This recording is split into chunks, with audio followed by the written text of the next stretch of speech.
as parents, we don't always listen to what our kids are saying, right? Because we're so caught up in parenting. We're so caught up in like the world and doing it and all those things. One of the advantages that I think you and I both have is knowing what it's like internally, like knowing what it feels like to be on the other side of that tag that's the only thing you can think about, and you can't even like figure out how to put your shoe on because you're just thinking like this is going to drive me over the edge all day long. So I had that advantage with parenting, but not all parents understand that internal struggle, and what they see is that outward behavior, right? So they don't see it as like there's something here that's actually really upsetting. They see it as my child's behaving in an upsetting way. And so when I talk with parents and I do a lot of, parent workshops, I do that a lot of time of parent training, the first thing I say is like, you need to think of behavior as a form of communication, right? Behavior is always communicating something. Dr. Ross Green says the most amazing thing. He says, kids will do well if they can. And that has stuck with me for so many years. And they will. They want to do well. You talked about them craving connection. You talked about and they want to be loved. They want to be liked. They want to be part of the crowd. Well, some of them. I mean, I actually am thinking about myself. I never really wanted to be part of the crowd. I'm not a like to this day, I'm not sure. People would not people I know would laugh if they heard me say that because I act like I'm part of the crowd, right? But I would much rather sort of be in the corner with a book somewhere. Welcome to Princess in the Pea podcast, a show where we talk about all things neurodiversity, with those who know it best, lived experience, of course.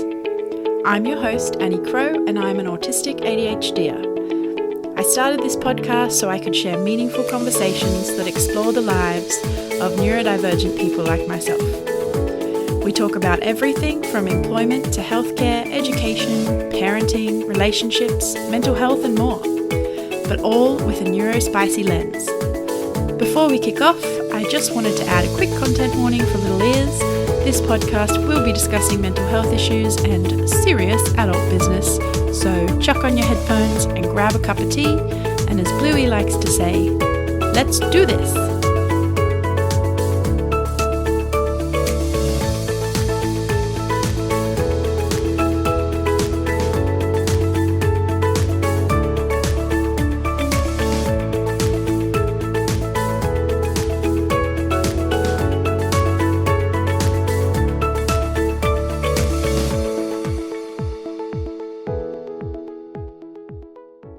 Today's guest is an exceptional human and thought leader, Amanda Morin.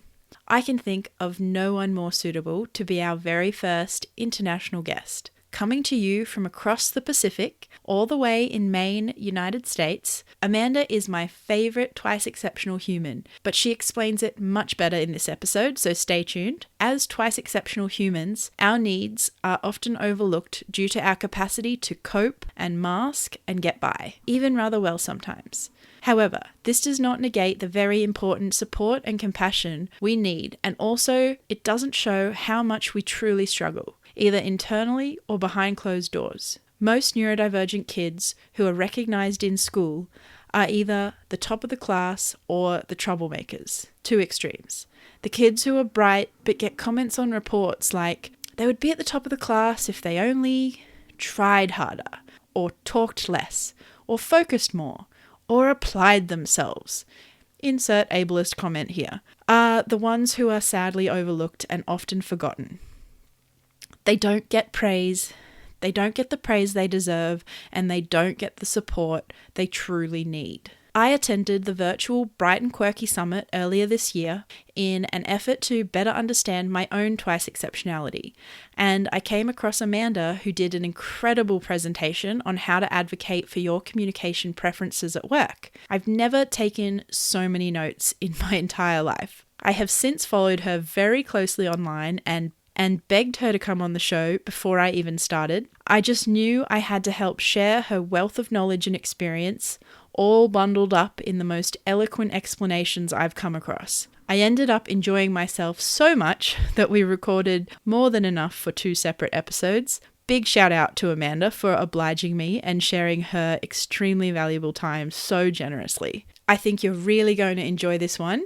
In this episode, we talk about being openly neurodivergent, internalized ableism, twice exceptionality, giftedness, asynchronous development, relative discrepancies, the importance of language, behavior as a form of communication, self-advocacy, inclusive communication, making the implicit explicit, adulting, sensory issues, and more. And in our next episode, part 2, we discuss workplace accommodations and flexibility, busy minds, freelancing, productivity, optimizing workload, meaningful work, deadlines and dopamine, dyslexic thinking, social model of disability, neurodiversity acceptance and celebration, universal design, communication preferences, creating a work culture that is truly inclusive, our harsh inner critics, self-acceptance, and so much more. This is 2 jam-packed episodes, and I hope you fall in love with Amanda as much as I have. Enjoy!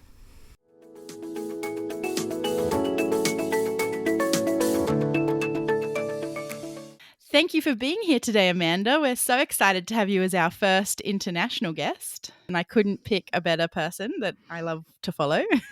I'm so excited that we could make this work and figure out the time zone math because Yes, that was a whole thing in itself. it So I'm thank you so much was. for inviting me. Oh, Yeah. that's okay. No, I like I was saying to Amanda before, I'm not the best morning person, and usually I do these recordings at nighttime after my toddler's gone to bed. But I absolutely would make an exception for you, and yeah, just forgive me for my brain warming up, everyone.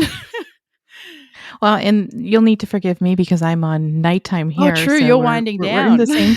I'm winding down, so we're in Yeah, the same kind of that's brain good. space, I That's think. good. Oh, poor Yeah. listeners. I love it. I love it. So I have listened to you in all formats, and I just wanted to share with our listeners, I guess, my first exposure to you was at the Bright and Quirky Summit earlier this year, which is for gifted children. And as someone who's been told by all my specialists that I was a gifted child, even though it wasn't recognized as a child, I'm still trying to put my identity together. And so I tuned into Bright and Quirky, and the fact that my son, who's only a toddler, is already showing very much signs the same as me, early to talk, early to walk, very, very, very switched on. And I'm already like, uh-oh, here we Right. go. So I have 2 reasons for being interested in that, in preparation for him, and also just learning about myself. But I absolutely loved your talk, which I took the absolute most notes on, which was talking all about, as you know, but for the guests, was talking all about your amazing self advocacy at work and explaining what your communication preferences are. I was just blown away because I've never heard anyone speak about that. And you did it in such a matter of fact way. I was actually really surprised to learn that you'd only sort of opened up about, was it your OCD 2 years ago? Yes. Yeah. Um, yeah, I was thinking about that for a moment. I've been very open about being neurodivergent, right? Yes. I've been very open Yeah. about the sensory processing issues and all those kinds of things, and Yeah. didn't actually name the OCD part of it until like 2 years ago. I was just gonna say, I think it's interesting because I was really scared to open up about it, Yeah. um, and I realized that that was, like internalized ableism on my part, right? Yes. And We all have that. I still very much have that. and I had to let go of that. And I was so blown away by the fact that people were so receptive and so willing to tell me their own stories after I came for and didn't think of me Wow. differently unless they thought of me sort of they were happy. I had so many people who said, "I feel like I can now start talking about this too." So And amazing. and I didn't realize I was starting a whole thing. It was great. Yeah. Yeah. That's so cool. And it's interesting because I mean, I don't know if this is common in America, but over here, it's starting to shift towards including, uh, you know, all mental health within being neurodivergent. So you can just be, have a personality disorder, or just have, I don't know, schizophrenia or any of those type of things, and you're still considered neurodivergent. It's not just the neurodevelopmental disorders or conditions like we prefer. Right, right. Yeah. And I think that America, the United States is just starting to get there. We're, I Gotcha. ADHD, dyslexia, all of the learning disabilities. And I know that Yeah. like in the UK, learning disabilities means something different than it does in the United States. So like there's all of these sort of Oh, does it? it does, it does. Ah, So no way. when we're talking about learning disabilities in the United States, we're talking about sort of those learning Dyslexia? impacts, dyslexia, ADHD, Gotcha. dysgraphia, those kinds of things. But I think we're just starting to get to the point where people are realizing it's about it's like the brain version of biodiversity, right? It's just Yes. your variance in how your brain is processing information. So I think I may have been the first person in my circle who said, "OCD, I'm considering that part of my neurodivergence." Amazing.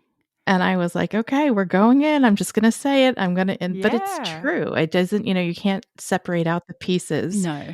of how your brain works. You can't say like, "This is the autism and this is the," you Yeah, just can't and do it. especially with OCD and autism because there is a lot of overlap with, the more, obsessive, repetitive Yeah. thoughts of autism and OCD. I haven't been diagnosed with OCD myself, but I highly identify with OCD, to the point where I'm actually considering being checked out.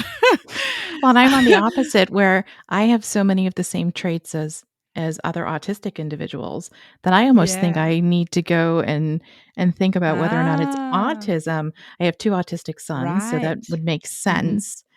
It And does. of course, we know that women tend to fly under the radar in that regard We too. do. Yeah. Yeah. So have you got ADHD diagnosis? I don't. I have anxiety, sensory processing, and OCD, which sound a lot Gotcha. like I feel like that's autism. autism. Yeah, I know. I'm pretty I mean, I'm not I a medical know. professional, but wow. That's like I in a know. nutshell. I think I may have just Oh, that's described so funny. the trifecta there, right? Yeah, Exactly, yeah. exactly. No, I don't know. Who knows? But, I think it's definitely something worth investigating. And it's interesting you say that because, you're one of the people that I think is, most well versed in this area, and yet you still question your own potential autistic traits. I'm And so if you're doing that, how about all of us that have no experience in education or mental health at all and we're just so confused by it. Like when I found out I was autistic was when I went in to be assessed for ADHD and I got both and I had no clue. And even when I went to research it initially, I was like, I'm not this. What this is ridiculous. Like all the things described made no sense, but it's when I really dug deeper and hit, listening to the few, mhm. gender diverse and female voices out there that shared their own internal experience that wasn't, the external presentation of autism that's so much what the diagnostic criteria is, and most of research based. It's what we're observed doing. But as working with gifted children and having your own children with this is that it's not obvious, It's not. Yeah. And I think I question it in part, it goes back to you heard me on Bright and Quirky and talking about this, what we call twice exceptionality, right? Yes. And in part, I think it goes back to that. And so twice exceptionality, sometimes you'll see it as 2E or twice exceptional. And it's a really hard thing to talk about sometimes. I think you and I, talked about that a little bit. It's hard to talk about because people have a hard time understanding sometimes that twice exceptionality. What it is you have somebody who is intellectually gifted and Mhm. also has a disability. And it doesn't have to be a neurodivergent disability, it doesn't have to be ADHD or autism. It could also be a physical disability, True. and the 2 of them don't cancel each other out. They're Mhm. both true. And I think a lot of times when people talk about that, they hear the giftedness and they sort of let go of the disability component of it, but they are both true, and they are both things that impact us as individuals. Like, it's really Mm. asynchronous development, asynchronous, of course, being that sort of uneven development, you know? Yes. Oh, that's such a good way to describe Yeah, it. and Yeah. and it doesn't go away, right? I've always been 2E, and of course, it was always sort of described as, you're a quirky kid and those kinds of things. And I like the phrase quirky, but I also think it can cover up Mm. real things, right? I totally agree. And so for me, I think I'm still trying to figure out, should I go get evaluated? Is that going to be helpful? I've learned all of these things at mask over time. There's this part of my brain that just knows. Exactly. And then there's this part of my brain that's like, well, what difference would it make? And I know it would make all the difference in the Yeah, world. definitely. But, you talk about your son and I think, oh, that's my Yeah. kids. Those were my little, mine's who aren't little anymore. I have a 26-year-old daughter, a 19-year-old son, and a 12-year-old son. Amazing. The 12 and 19-year-old are both ADHD, autistic, 2E kids. And they were just from the moment they came home from the hospital with me, you were like, oh, there's something unusual about these boys, Yeah, yeah. but not bad unusual, just No. unusual. Yeah. Yeah, yeah. I think that's so important. And I actually, I asked Amanda to explain twice exceptional because she's one of my favorite people that I've ever heard explain it. And I find it quite difficult to articulate myself. But it's so true. And the other thing that I guess I want to add, I think something that's also missed is that kids that are gifted on the opposite end, they are sort of assumed to be not quite bright enough because they're not given accommodations for their disability. And therefore, maybe they're an A minus student, but they absolutely have potential to be like ducks of the school or, whatever you want to call it, top of the class. But they're being held back. But because they're smart enough to accommodate, I guess, a little bit for those disabilities, they're sort of just ignored Yes. because, well, you're not getting fails, so we've got other problems, which makes sense. But Right. And those are the kids who, if they end up having an evaluation, you look at what's called it's relative discrepancies. We're looking for relative discrepancies. So kids who score incredibly high on yes, working memory, for example, and really low on vocabulary comprehension, or the other way around, mm, but yet they're still in the average range. But what you're mm-hmm. looking at is this huge gap in between these things, and that should be a tip off. It should be a tip off saying, like, if you can be really great at all of these amazing things, you can be in the 99th percentile. We should look at why you're at the 13th percentile in this other one. Yeah, But you have to get to the point where you're evaluating kids, right? And that's kind of and adults too, right? absolutely. Yeah. Yeah, and I think like I look back and sort of think, well, what could have been signs? Because the other thing I shouldn't do this to myself, but I was watching a YouTube video from a pediatric occupational therapist that most of her content is quite decent and quite up to date. Everything from, how to teach your kid to eat solids and speak and all those things. Mhm. Uh, and she did one on recognizing early signs of autism, which was an immediate red flag for me. And I love that I just said red flag because she said red flag about 100 times in this Oh my 5-minute goodness. video. Yeah. And I was like, wow. Wow. Can we just call First it a off, sign? Like, not a red exactly. flag. A trait, a sign, Yes. anything other than scaremongering negative language, please. Right. Like, it is not a red flag to be me. Right? That's Like, such the I love that. I think that's like I need that on a t-shirt. It's not a red flag to be me, I because love it's it. I love it. not. It's not, It's not. it's not. But I think back too, and I think of all of the things, like all of the clothes I couldn't wear. I think about I grew up in the era of corduroys and like turtlenecks. Yes. And I Yeah. remember putting like a frisbee in the neck of my turtleneck to try and stretch it out enough like overnight to keep I it love like it. that, because I felt like I was being choked to death, like hugged Yeah. to death. I, And that I think that's so creative of you. I just absolutely refuse to wear them. I, said to my mom, get that off me. Never again. I may have ended up with scissors and some, but those kinds of things, Yeah, you know? absolutely. You Yeah. adapt, right? And Right. this is the thing is that I think people think that if you have these, you know, divergences or differences, whatever you want to call them, that it's going to be really obvious and overt, but actually we learn to mask almost naturally or as like an adaptive response to Yeah. the constant microaggressions and trauma of being taken differently in the world. Most of these things are so naturally hidden because children, as you know, want to be loved and accepted. We all do, humans do.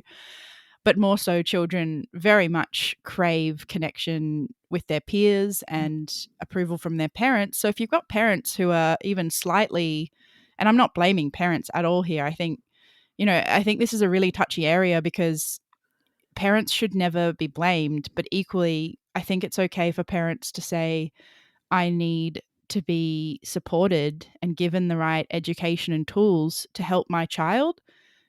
Because I feel like, in a way, to almost negate any blame on themselves, which shouldn't even be there to begin with. And I love you've spoken about, Mm, superhero versus the superpower rhetoric around why we need, why it is important to talk about the right. good things about our neuro differences and equally acknowledge the struggles, which is why we're technically like disabled or special needs or whatever you want to call it. Right. Well, I do think that parents, as parents, we don't always listen to what our kids are True. saying, right? Because we're so caught up in parenting. Yeah. We're so caught up in like the world and doing it and all those things. One of the advantages that I think you and I both have is knowing what it's like internally, like knowing what it feels like to be on the other side of that tag that's the only thing you can think about and you can't even like figure out how to put your shoe on because you're just thinking like this is going to Mhm. drive me Mhm. over the edge all day long. So I had that advantage when I was with parenting, but not all parents understand that internal Mhm. struggle and what they see is that outward behavior, Yeah. right? So they don't see it as like there's something here that's actually really upsetting. They see it as my child's behaving in an upsetting Yeah. way. And so when I talk with parents and I do a lot of, parent workshops, I do that a lot of time of parent training, the first thing I say is like, you need to think of behavior as a form of communication, right? Behavior is always communicating something. Oh, I love that. And, I will say, as a mom myself, I'm not always on top of that. Yeah. Like, I have to remember sometimes, like, oh, yeah, no, you can't say that because if you're going to tell other people it's communication, you have to think of it that way yourself. Yeah. But I think just taking the time to stop and ask, like, what's going on for you? Yeah. And also to assume that there is something deeper because Mhm. even with kids, I think all humans, any sort of outwardly seen as negative behavior, most of the time isn't intentionally negative, right? Right. Dr. Ross Green says the most amazing thing. He says, kids will do well if they Yes. can. And that has stuck with me for so many years. And they will. They want to do well. You talked about them craving connection. Mm. You talked about and they want to be loved. They want to be liked. They want to be part of the crowd. Well, True. some of them. I mean, I actually am thinking about myself. I never really wanted to be part of the crowd. I'm not a like to this day, I'm not sure. People would not People I know Yeah. would laugh if they heard me say that because I act like I'm part of the crowd, right? But I would much rather sort of be Yes. in the corner with a I think book that's so somewhere. protective though, because as someone who was very much a I want to be part of the crowd people pleaser, I I almost wish I had that element of I don't really care. Not I don't care, but it's not as important to me just because I think it's a really healthy way to think when you are different because you don't put all your self-worth and value on being accepted by others, which we so often are not. Well, completely anyway. Yeah. Yeah, that's true. That's true. And I think that goes to that whole conversation that you Yeah. heard me talk about, like Yeah. advocating at work. It goes there where, for some reason, something happened in my brain. I won't say how old I am, but I'm older than my 20s Yes. and older than my 30s. Nice. So I'll go there, right? And something in my late 20s, early 30s in my brain was just like, you know what? People don't always have to like you, and that's okay. Yep, I've learnt And that too. it took me that long, right? But it's I a didn't learn lesson that that till people my just, mid-20s. especially Yeah, when you know you're absolutely. different. Right.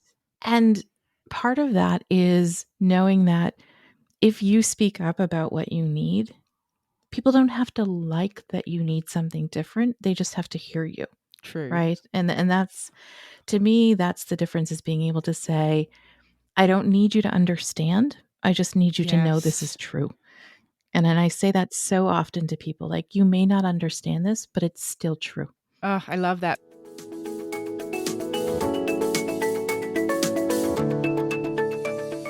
I've been trying to implement some of your amazing lessons because I've openly told my work when I went back from mat leave a few months ago that I'm autistic, and they've been so supportive about it and made so many accommodations that, I've suggested, because they're sort of like, just tell us what you need, which is great. It'd be great one day for them to know a little bit more. But I mean, okay, I'm happy to do the educating.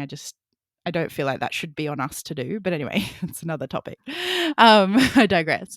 I One thing I have noticed though, and to no ill intent, because I have a great boss and she's just so wonderful and supportive. But something that I noticed that I'm sure others who have tried to advocate for themselves, whether they outwardly be sharing their neurodivergence or just talking about their preferences at work as any human would. You don't have to be neurodivergent to need accommodations and preferences in communication and everything. Completely. Right. Right. But Right. one thing I noticed is I tried to explain to them that I preferred emails and that I would only do phone calls if it was really necessary. But I noticed very quickly that a few of them kind of ignored that, and not in a like Yep. disrespectful way. I think they just almost forgot. And, I found myself sort of almost needing to explain why, which is such a difficult area to navigate, because I feel like Mm. the main way I can explain why is by going through all the negative, like the anxiety inducing parts of that, which is very, very vulnerable and very uncomfortable to share to your professional colleagues. And yet I felt like I needed to justify that request and accommodation, if you know what I mean. I do. I do. And one of the things I hear that and oh boy, do I empathize. I Thank really you. do. Um, and also one of the things that I had implemented with my team was everybody filled out a sort of like how to work with me guide. Oh, so good. Whether or not you have a disability or a difference or anything, it's just a way of saying like we all work differently. We all think in different ways. We all have different preferences. And so it's something you can point back to and say, this is just how I work better. And I'm going to be more productive this way. And while there are those negatives, and I feel the same way, I don't like I don't like picking up the phone if I don't know somebody's going to call. I don't like, those are the kinds of things that make me very anxious. Same. Um, It's my terrifying. my husband is fantastic about being the one who will like actually call to make appointments, even if they're for me. And Oh, that's so it's good. ridiculous. He's really good about it. And yet I don't feel the need to say it's because of my anxiety. What I can say is because I'll be more productive. Oh, I like that. I'm going to use that.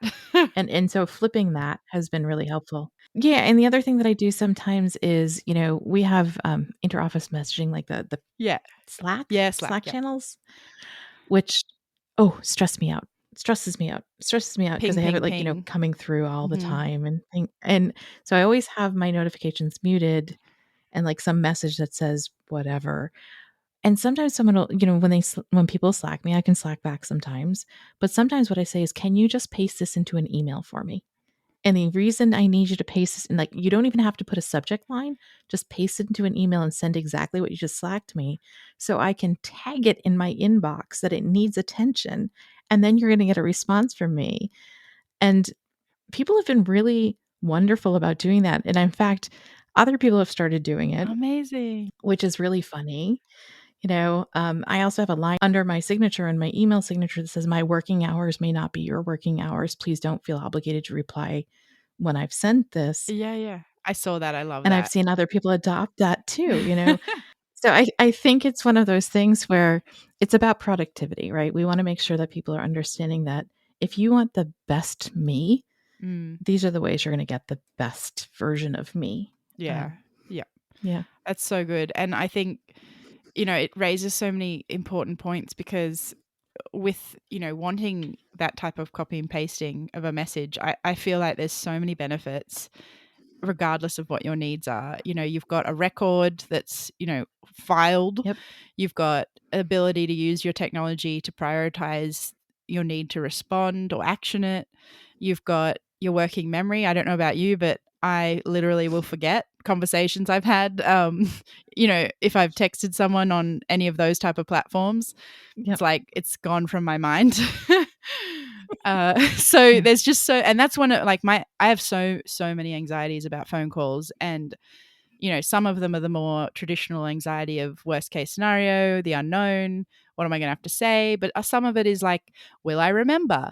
Because I can hang up and be like, what did they want me to do again? And that sounds so silly, but that's working memory. Like, there's nothing to be ashamed about. It's literally the definition of working memory, which is having information in your brain long enough to do something with it, you know? Yeah, yeah, It and I mean, my desktop is littered with sticky notes because I'm love it. writing and sometimes I'll look at it and go, "What did I mean? I wrote down 3 words. I don't Yes, know what they mean." I I do that. don't know what I was trying to tell myself there.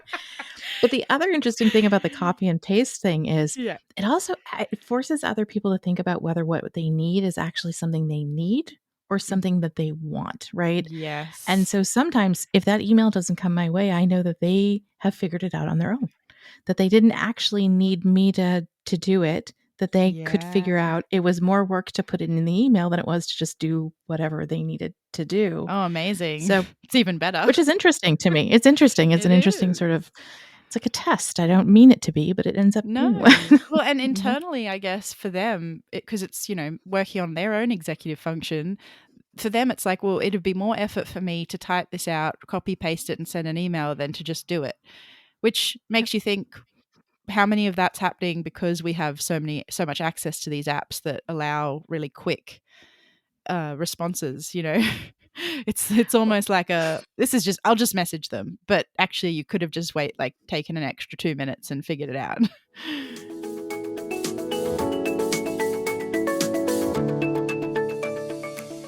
it's I have all of these little things that I say at work that people are probably like, "Oh, Amanda," Yeah. right? But the other thing is, the I don't know how many times I think this is a very common work thing, "Just have a quick question for Mm, you." And my answer is usually, "A quick question doesn't always have a quick answer," true. So email it to me, you know? I love that. So it's an Amandaism, I think, that Yes. people Oh, they're I like, think "Yep, she's gonna tell your me it doesn't have a next quick." book needs to be Yeah, called Amanda-isms and be full of this type of advice, because honestly, it is like some of the most practical, useful advice that I've ever had. And I've ordered your latest book, and it's all about adulting. And I wanted to ask you about the adulting, the term and what you think of it. And I'm just so excited to dive into that as well. And I want to tell people about it because I think it would help both them and maybe even their children that are, getting into yeah. those years of needing to become more independent. Definitely. So the book is called Adulting Made Easy: Things Someone Should Have Told You About Getting Your Grown-Up Back Together. Best name. I love I it. liked the first name though. Oh, yes. Yeah. Yeah, no, I can't What say was that it? one. Adulting is hard. You can't say Adulting that? the full title of the first one I proposed, I can't say out loud, but, Okay. Gotcha. and I have feelings about the word adulting because it's kind of like, I have kids in their 20s and kids in their teens. My own they're not kids anymore, but they're my kids, right? Yeah. And they do that like, "Oh, adulting is so hard." And I'm So just like, hard. "It is. It really is." And they look Yes. at me like, "How is it still hard for you?" And I'm like, "Because it's hard." Like, It is. it's hard. Yeah. But I wrote the book that honestly I needed when I started out in the world because and actually one of the things I loved about writing this book is I got to be more me than I'd ever been in any of the other books I've written. So good. This is the 5th book I've written, and I got to, use a little bit of my humor and a little bit of my story. And the whole introduction is just telling about how I failed at adulting when I went out into the world. I just botched it so badly Same. in my 20s, and I was not good at it. And what I realized is, how can you be good at it? Like, it's really You hard. weren't really given the tools. Right. Right.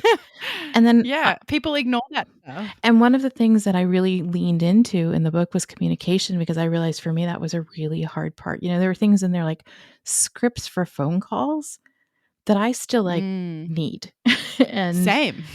right? And I was so Yeah. excited to be able to write them down and give them to other people and pretend that they're for other people and not for me, right? Yes. Yeah, It's the best thing um, about this. It's not just us, and guys. It's not, and actually was interesting, both of my older kids have a copy of the book. They actually went through the outline with me because I wanted to see if I was missing anything.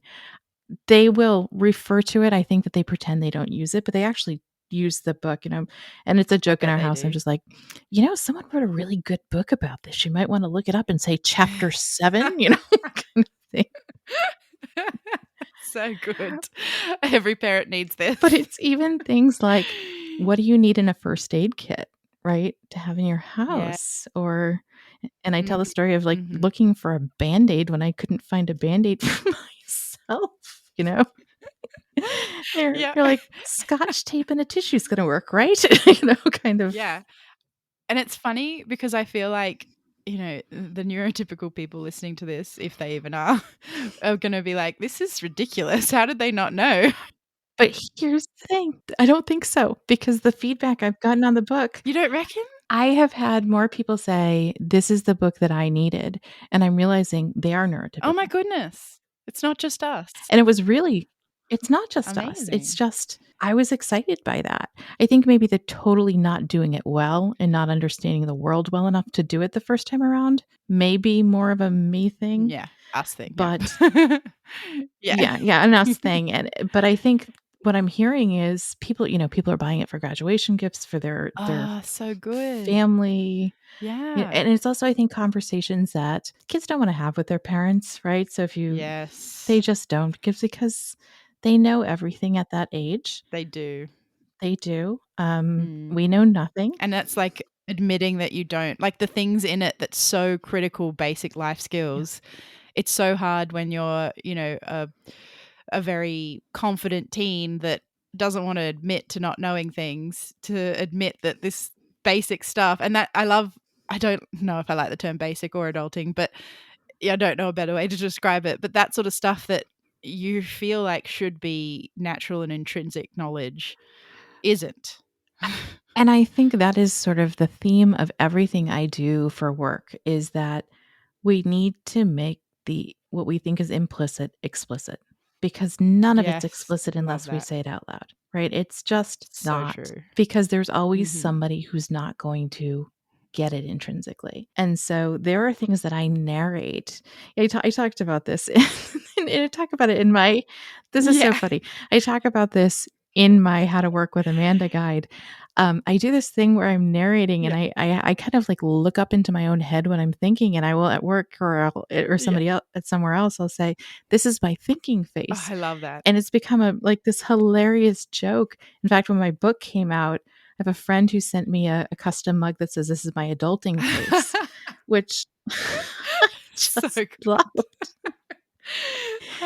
But I narrate those things because I don't assume anybody knows what's happening on Yeah. my face. I don't assume that anybody can read that. Amazing. There are things I'll say like, "I'm not angry, I'm just thinking," or, "I don't have an answer yet, so Mm, give me a minute." There are all these things that I just narrate out loud because I'm always assuming there's somebody who's not confident enough to say, "I don't know what's happening in this moment." true. I find that really interesting because I have a very similar way of thinking. And I don't know about you, but for me, and I'm totally going to use that now. This is my Annie face. Sorry, I'm not Annie face. This is my thinking face. I love that. Because the reason that I even know that I have that is because I've had multiple experiences, especially early on in my career, where people would be truly concerned when I was like concentrating. Either there was one job I had where my desk faced a walkway in a cubicle, and people would walk past, and I'd just be reading the screen, but I'd be like really like squinting and glaring at it because I don't have glasses, but I have dyslexia, so reading is complicated for me. I can read fine. It's just I'm a little slower Right. than most people, and yeah. Anyway, and so they'd walk Mhm. past me. Oh my, are you okay? And I'm immediately like would hate Yes. that comment because I'm like, oh well, what's my face saying? Because it's clearly not. I'm just thinking. Like, and then also like the social script of they Right. actually really don't want to know if I'm okay. Besides that, I'm not like breaking. you know. Exactly.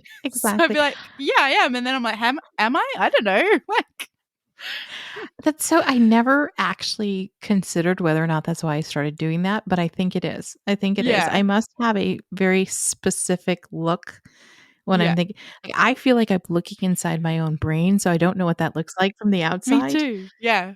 And so I may have just started doing that because I was getting the same kind of Feedback. response, which was like, "You Mm. okay? You okay?" Yeah. And I never thought about the fact that some people ask that and they wanna know, right? But it's a very Yes. different thing. If they keep walking as they're asking it, they just want you to say yes. But, Exactly. if they stop and they say, "Are you okay?" Yeah. Then you know that they really wanna know, and then it interrupts Yeah. your thinking face. You're Exactly. And then I'm like, oh, now I have to re-engage what I was doing, which is a whole nother issue with working memory and all of that. Yeah, it's very polite. It's very polite of them. But and even like my husband knows that I do this, and we've been together for God, almost 12 years now. Actually more than 12. Wow. um it's just crazy how fast it goes. And he still does it very rarely, but there was I think it was even less than a month ago, I was listening to a podcast which was just so fascinating, and I was like glaring into the distance, and he happened to be near that distance on the other side of the lounge room in his little study, and he, he said twice to me in 5 minutes, "Are you okay?" And I'm like, "I'm literally just thinking, like, leave me alone." And he knows that I do this, but sometimes when I'm really concentrating, it must look like I want to kill someone. So, I will say, one of the joys of our household is everybody has something going on. So, I have, Yes. 2 autistic sons, my husband has ADHD and a language-based learning disability. I joke Love all the it. time that we're just neurons gone wild over here, and that's Yeah. So good. so nobody thinks anything of it in my house. It's when I leave my house that I realize, like, everybody's gonna think something of it. Yes. That's when people will Yeah. comment. Yeah. Yes. Yeah, that's me too, usually. So, I don't think the solution is to not leave my house, but although it's one No, solution, but it's not the right one. it is.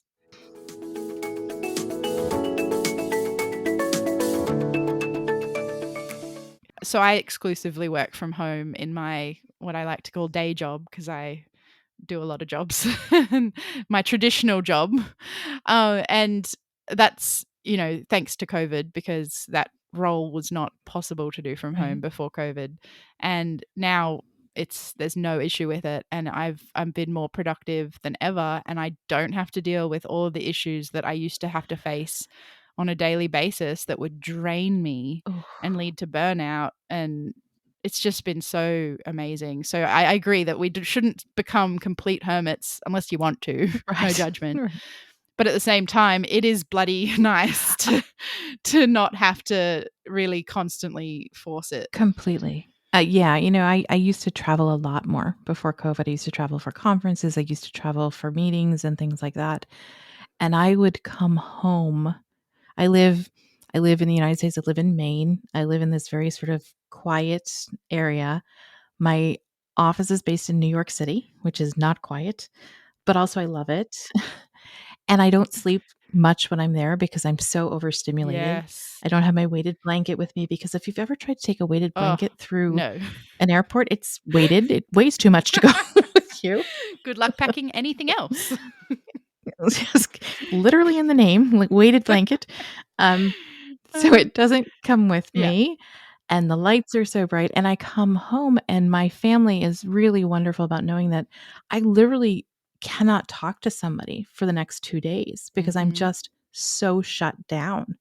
It's just too much for Yeah, me. So, I've had the advantage of actually being able to do a lot of this remotely, and I feel so much healthier I for it bet.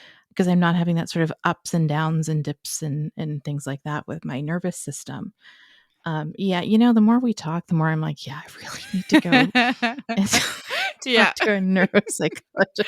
Only if you want to. Self-identification is So, valid, yeah. people. And I mean, I guess that's a good point because, I mean, always all of it is a good point, but, having control over your environment is so helpful.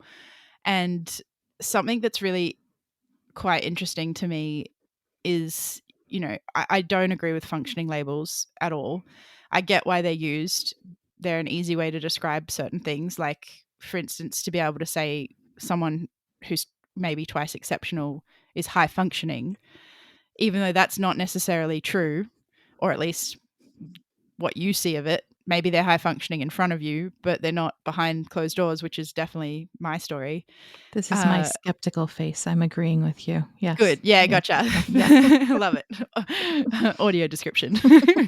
Yeah, and so I don't like functioning labels, but besides that, because they're not official, right, is the levels, autism level 1, 2, and 3. I fundamentally disagree with, and I never want to, not acknowledge autistic people that have more struggles and can't show up in the world as much as I have the privilege of doing.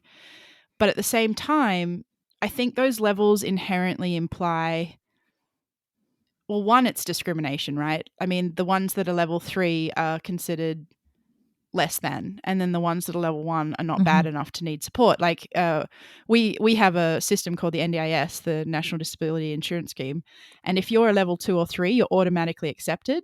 But if you're a level 1, you have to really fight to explain why you need support, and sometimes they're not even given it, and sometimes they're only given a little bit.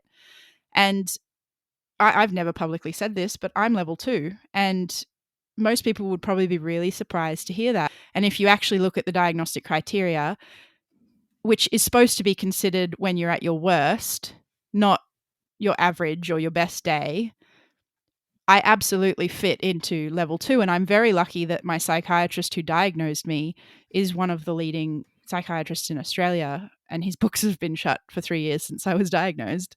So no one asked me Right. who he is because unfortunately I can't get you in.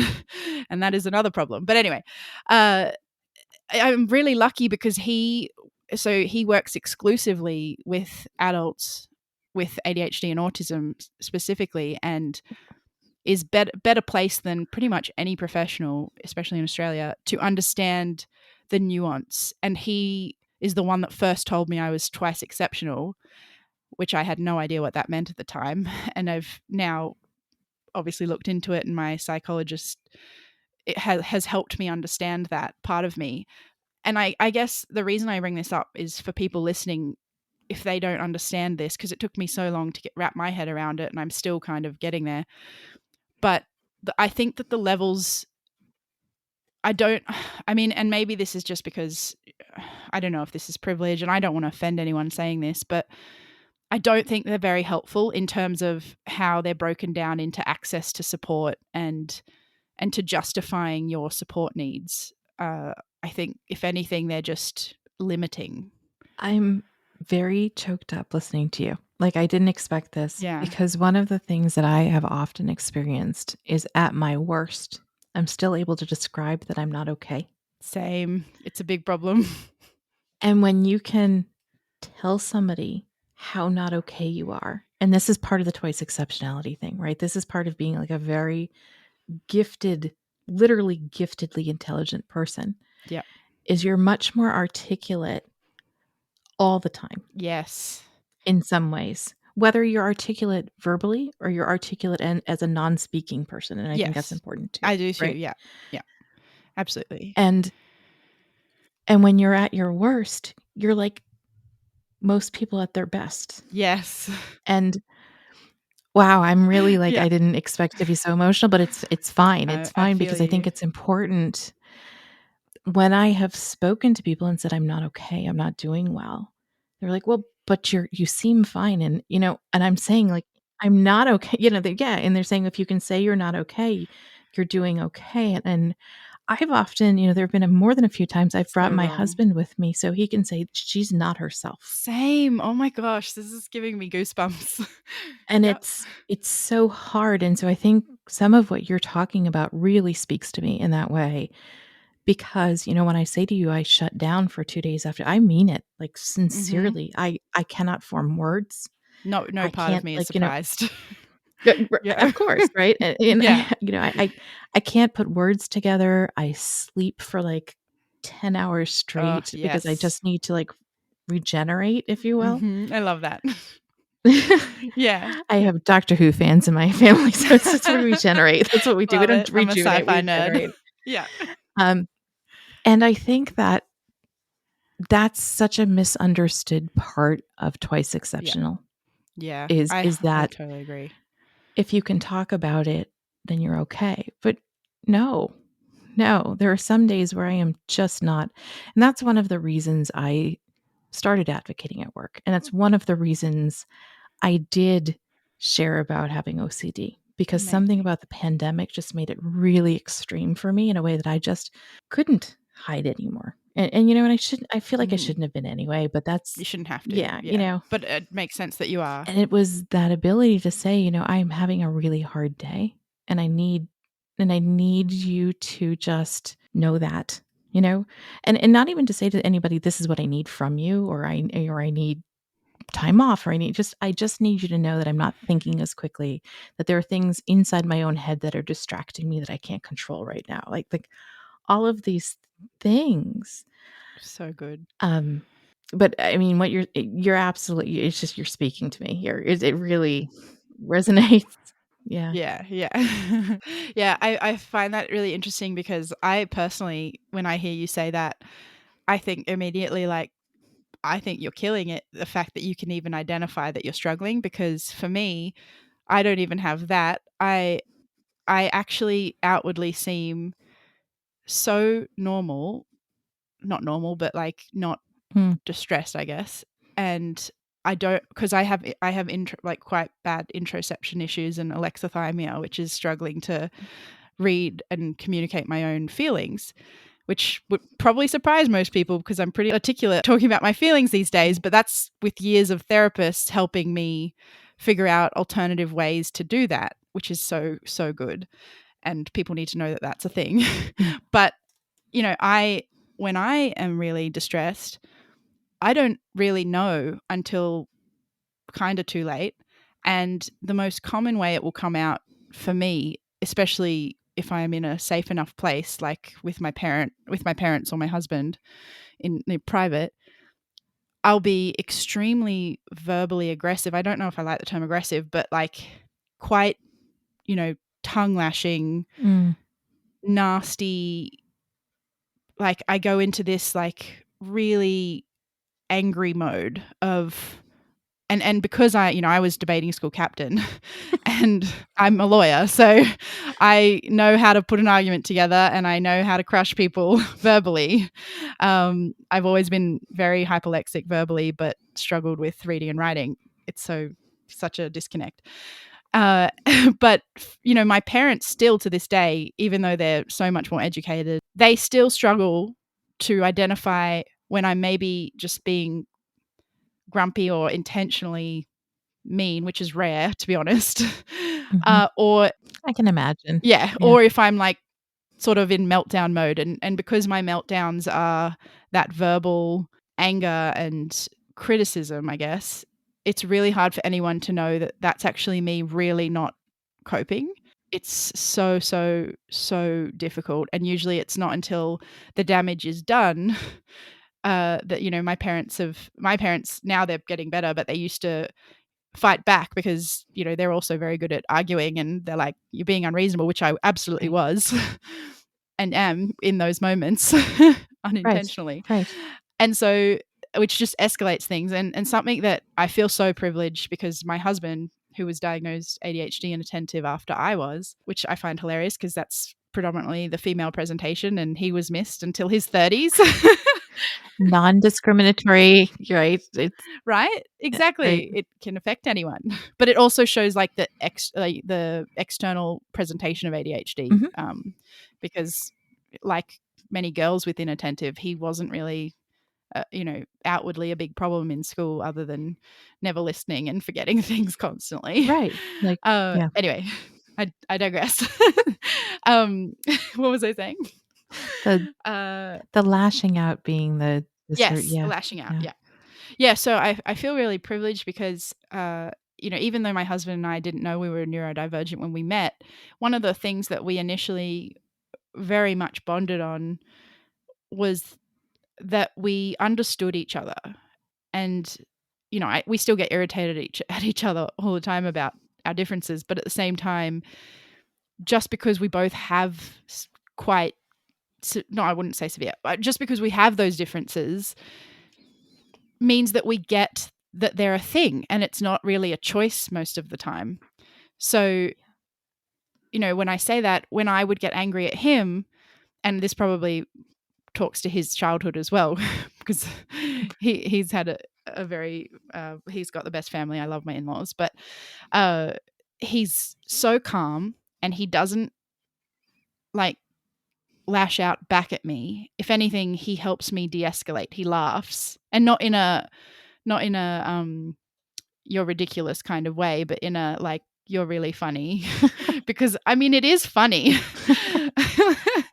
And he helps me. It's like a click in my head where I'm like, oh, okay, oh, something's going on. And that is actually amazing for me to recognize I'm headed down that path. And usually, like 8 times out of 10, that will literally stop me from getting to the point where I'm having to mend relationships or really go and retreat and replenish my cup and spoons, which is just Yeah. phenomenal. And I never had that until I met him. And to now know about our brains and know that that actually works, because it's helped me say, well, to my parents, maybe try this technique, aka what my husband does, because they think he's like Right. a magician with me. He's the Annie whisperer. He is. But I mean, I do like talking about this because I so much of the rhetoric out there around autism, in especially in women, is still very much focused on, you know, not being able to like to speak, Mhm. and or like hysterical crying or rocking in a corner, or what are those stereotypes, which definitely I'm sure that is how some people present. But I guess it's so important, and this is why I really love talking about twice exceptionality, because it's an area that I think is so heavily missed, because we're not a problem to people, because we still are pretty successful. I mean, Yeah. I'm extremely successful even for a neurotypical in my life, and yet that does not negate the insane amount of suffering I've had to deal with, especially mental health wise, like having developed an eating disorder, having really poor self-esteem and self-worth, having complete energy chaos, like, which is all thankfully now coming under control purely from understanding my own neurodivergence. But I don't think it should be that people are not functioning at all, or that we are an outwardly painful person to deal with Right. for others for us to get the help we deserve, right? I completely agree. And I think I do that sometimes too, that lashing out. What I hear myself doing a lot of time is I'm not yelling at you. I'm just yelling Yeah. like I'm, and I'm saying things, but I've gotten to the point where I'm saying I'm not yelling at you. I'm just yelling near you, and I'm just, I love that. I'm gonna steal that. you can I'm steal all of stealing it. all That's your fine. tips. It's so good. But it's I think what people do not understand is how much work goes into this on a daily basis, right? Like, Yes, I'm an incredibly successful person too. I'm an you are. incredibly successful, and I'm proud of it, and I own it, and I am, I'm a And leader. I'm I'm sure people like some of that is because of your neurodivergence, right? I think probably more than some of it, right? I think a Yeah. little, more than a little of it. Yep. But at the same time, you know, I'm like a duck. You don't see the feet Yes. paddling under the water all the time, right? Yeah. You just see the duck sort of floating past, and you think, "What a graceful duck." And I'm Yes. thinking, "I'm not graceful." Like, the feet are paddling under there so fast, and if I stop, I don't know what happens, Yep. and it's all going on internally. And I think people, some did you grow up with those phones that were invisible? So, like they were clear and you could see the insides of the telephone? Oh, yes. Yeah, I yeah, think yeah. I'm I showing think my we had age a Game little Boys bit, but like that, I think, yeah, when yeah, I was a yeah. kid. And Yeah. some days I wish I was a person like that, Yes, where not they could so people see your could internal see. dialogue, Yes. yes. People would Like, be I would love. terrified. It would be like a Oh super my, highway, and everyone else would be like a pretty polka dot pattern or something. I think I don't yes. Yes, yes. So my husband and I actually we have that similar kind of thing. It took us a while to get there though, because I'm hyperlexic, Yes. like you, and he processes language much slower. And Yeah. so I have, this ability to sort of steamroll forward without realizing that he hasn't followed me, Yes, right? yes. And it took us, we've been together almost, oh my gosh, almost 20 years, right? Like, so we've Amazing. we've found the way to understand that. But for a long time, we had to find that balance between we're accommodating him versus accommodating me. And then we realized it's like we have to accommodate each other, right? That kind of Yes. thing has to happen, which is, I think people don't understand that that happens in every relationship we have in our lives, not just with our spouses, not just with our children, happens with our coworkers. It happens with, oh my goodness, it happens with the person behind the counter at the grocery store Yes. when they ask a question and I just have this like, I'm not sure what the right answer is right now Same. because I'm not thinking about what they asked me. Yeah. It's this constant kind of like self evaluation and thought process. And my brain never slows down. Yeah, And it's neither. actually painful. Yeah. It's painful. And I think Yep. we don't talk about that often enough. We don't. That it's hard to be a person whose brain is always going a mile a minute. Yeah. A kilometer a minute? I think that would be free. Yeah, yeah. You know? Good job. Thank you. Oh, 100, yeah. A million. Yeah, yeah, that's fair. Yeah. I'm terrible at distance. It's not my it was, the best analogy I could come up with in the moment, but Oh, I it was think good. I'm just so yeah, impressed you said kilometer, so it's awesome. trying trying to You're be doing so inclusive well. of everybody's measurement systems here. And Yeah. I think we don't talk about the fact that that's the part of having this kind of disability that is hard. It is really Mm, hard. And I think I love that there's this push towards neurodiversity and recognizing it and knowing that it has strengths and knowing that it mm, can be beneficial to have people in your workplaces and all of that who think in creative and different kinds of ways. But the flip side of that is we don't ever stop. exactly. And it's painful. It's Yeah. hard because I don't ever have a time where I don't have 3 thoughts going on at the same time, if not Mhm. 20. Um, you know, there's a series of books that I read over and over and over again only because I don't have to think I about do that them, with and Harry that's Potter. how I fall asleep at night. Okay, Harry Potter is the series I Yay! was thinking of, didn't wanna say it, but yes. So And it good. puts me to sleep at night because I don't have to think about it. Same. I actually find that this is insane. I feel like we are brain twins because I love reading and I have to like at nighttime I read to go to sleep. It's the only way I can get my eyes Yep. tired enough to sleep.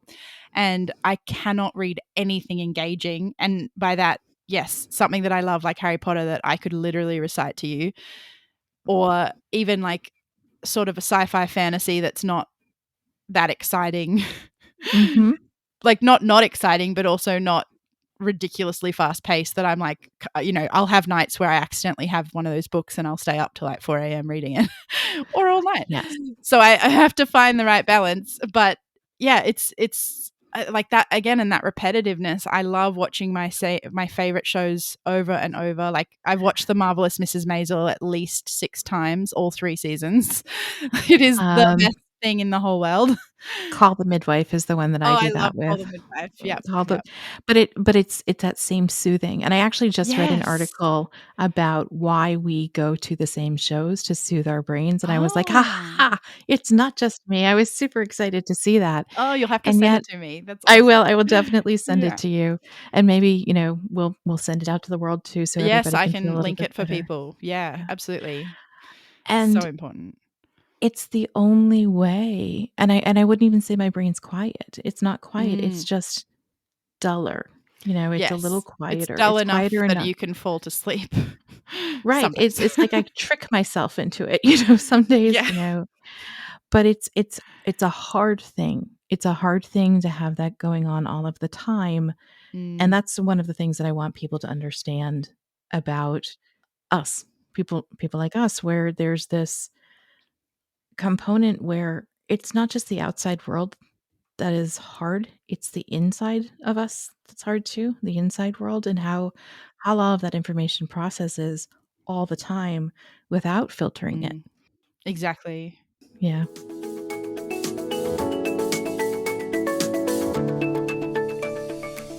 Well, that's it. Part 1 of 2 very interesting discussions. Stay tuned for the next half coming shortly.